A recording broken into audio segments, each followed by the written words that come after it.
السلام عليكم، كيف الحال؟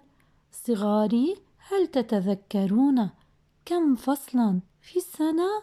أحسنتم، في السنة 4 فصول: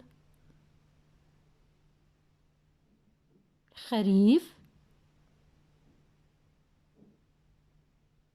شتاء، ربيع، والصيف. هل تعرفون أي فصل يأتي بعد الشتاء؟ نعم أبطال، إنه فصل الربيع.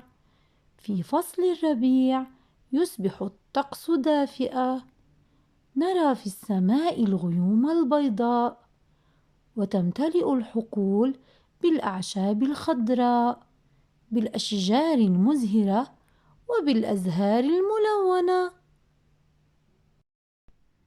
نرى الفراشات ترفرف بأجنحتها الملونة،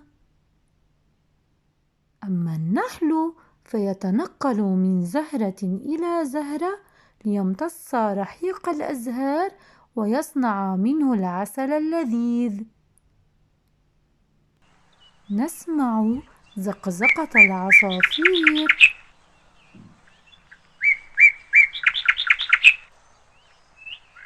نتنزه في الحقول فنشم الروائح العطرة ونقطف الأزهار الملونة.